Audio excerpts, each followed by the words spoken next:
What's the good word, y'all? DKB here. So we are continuing breaking down some of the top offensive line talent that could be on the New York Jets board across the first 2 days of the draft class anyways. And there was a highly requested one in Center Joe Tippman out of Wisconsin. And I had a lot of fun actually checking into this guy.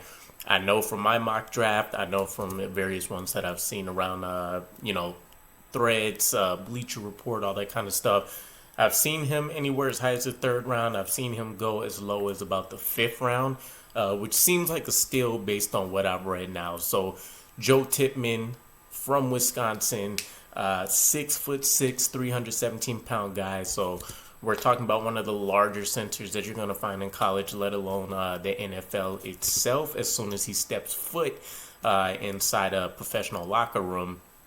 And we're talking about a guy that's been able to work his way into the day two conversation as a very recent conversion to playing center. He's come out of high school playing tackle. His first year and a half or so of his Wisconsin days were as a tackle, and then he made a conversion to center, and we're already putting him as, maybe the third best offensive lineman in the class at the center position. So let's go ahead and dive into some of the other big things to know before we break down some of the pros and cons.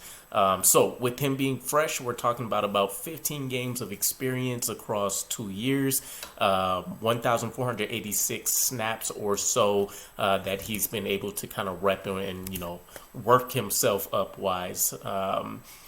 Redshirted his freshman year. I like what I've heard about his high school background probably more than anything, and I know this is at a different position with him playing tackle, and apparently he was graded as the 15th best in the country, but apparently he had an insane 102 pancake blocks as a high school senior playing tackle. He won his league MVP, which is a huge thing for me. You don't see that with offensive linemen. If you remember when we drafted Mekhi Becton, a lot of us thought it was insane that he had essentially his own highlight reel pancake blocks. And, Joe Tippman could probably give him a run for his money. As far as his college highlights and some things to know, he was part of a team that, he led the number 2 ranked rushing attack for the Big Ten Conference, which is a big deal. He only allowed 1 sack in 2 years across those 15 games of starting experience.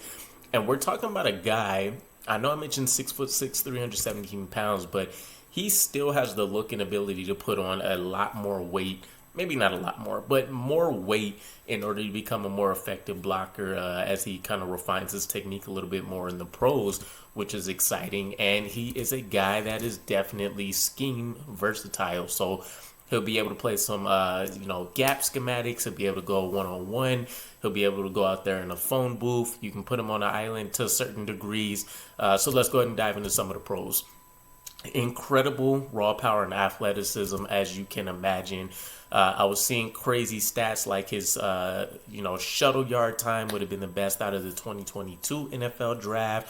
I've heard reports of him benching like 445 pounds, him squatting 665. So the athleticism, the power that you want to see out of a guy in this kind of frame is definitely there. Strong base. Excuse me. Strong base. He has active feet for the most part when he's engaged. You can see him utilize defenders' momentum against him. So he's kind of playing, some jiu-jitsu, judo kind of tricks when he's out there getting his work in. He's great at being able to dual block against larger defensive tackles. And even though he's a large center himself, again, we're talking about somebody that's fairly, he's still a neophyte at the position. So still some things to work on before you just want to go out there and put him one-on-one against the Aaron Donalds of the world, the Christian Watkins, the Davises that are going to be out there. So that's something to consider as well. But he gives you a great stature to kind of base that off of.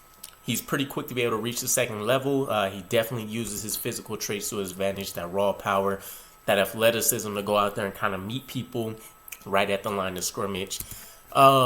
Lateral agility, you can see him mirror defenders in a short area. And to be honest, he probably does his best work in a phone booth anyways, which is something to be noted for. He does have great spatial awareness, keeps his head on the swivel. He's looking to go out there and try to hit something as opposed to just waiting for the action to come to him. He's going to assist his teammates when he's unblocked. This is one of the rare guys that can win one-on-ones, and he can win double teams if he's attacked in two-on-one situations. And that is a feat in and of itself that you would love to have as part of your offensive line, especially at the center position. Powerful hands and grip strength. He's probably one of the better suited centers to handle a bull rush effectively. He shows elite speed to be able to handle sweep plays, which is going to be a staple of our West Coast offense.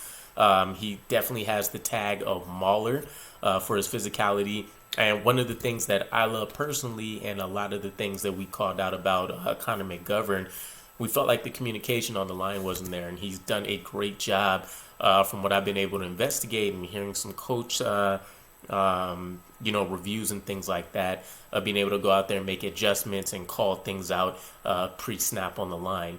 One of the other critical things, and probably something a lot of people don't talk about as well often enough, specifically for the center position, is he had barely any, if any, off-target snaps. And I've seen a few different sites mention this. I do think that's important. You don't want a guy to have to, you don't want fumbles, right? The quarterback should be able to get something consistently right in the middle of his chest so he can go out there and try to make things happen within 2.5 seconds. He can still outside runs pretty effectively. Again, part of that athleticism.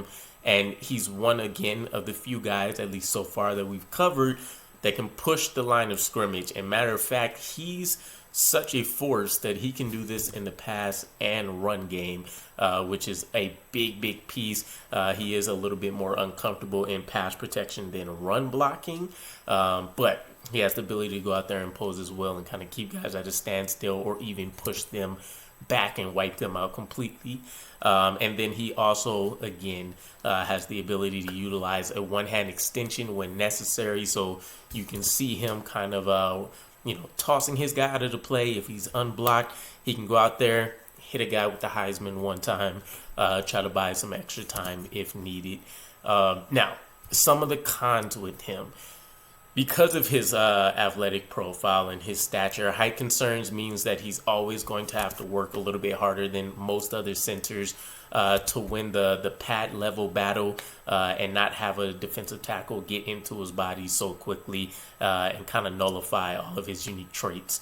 You can see him lean from the waist as opposed to bending from his knees continuously. Again, kind of an attribute of his height. And it's consistent enough to where we need to talk about it, but it's not so major of a problem that, he's just a walking giant out there that, can't bend. You can see him lunge against quicker defensive tackles to kind of make up for that height difference and maybe not being able to quite get there so quickly. Improvements in his timing punches to kind of help control the line of scrimmage will be important for him because of some balancing issues, again, as a part of the height, as part of him being new to the position. He can be susceptible to some pushing and pulling techniques, which will open up lanes pretty quickly. And something that was called out, and even I was able to see it on tape once or twice, was the fact that he can be beaten to his right often enough. And that is caused by weight distribution issues where he may be kind of trying to overcompensate either for lack of technique refinement, bad footwork, etc. You can see him struggle to mirror effectively if he doesn't win his battles right away. So again, this kind of falls into the vein of guys that maybe are relying too much on their traits in their college days. Joe Tippman is another one of those guys, kind of like a Broderick Jones at the tackle position we talked about, where he seems to be improving on a week-by-week basis when you kind of go through his college tape and film and what I've seen guys break down in the scout report, so at least there's that. The biggest part of probably the cons here, he did have 6 flags. All 6 of them were for holding penalties. Again, for all the reasons I already mentioned, you can kind of see him bear-hugging opponents at certain points in time when he loses. And this is probably something that'll continue for at least maybe his first year or so in the league till he learns some more of these techniques again, gets that refinement. gets that little bit of extra experience, gets into a professional weightlifting program and all that kind of stuff.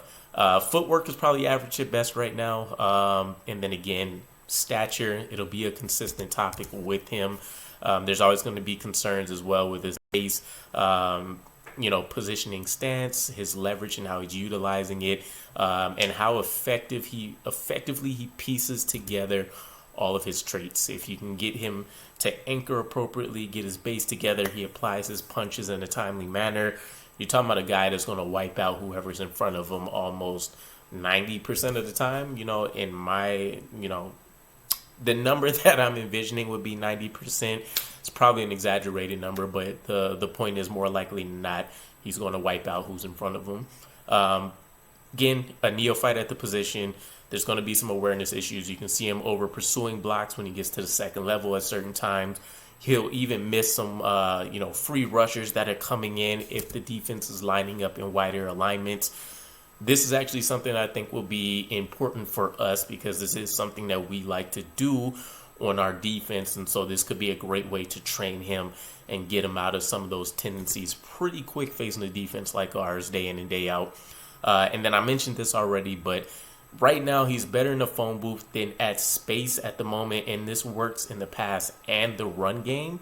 But that's not necessarily, a huge red flag by any means. It just means that he may take, even though he's scheme versatile, he may take a little bit longer to get his technique up to the point where it'll be more wins than not in the kind of zone running offense that we're going to employ. So what's his draft status? I've seen, again, as high as the third round. Seen one site project second round that seemed a bit overzealous.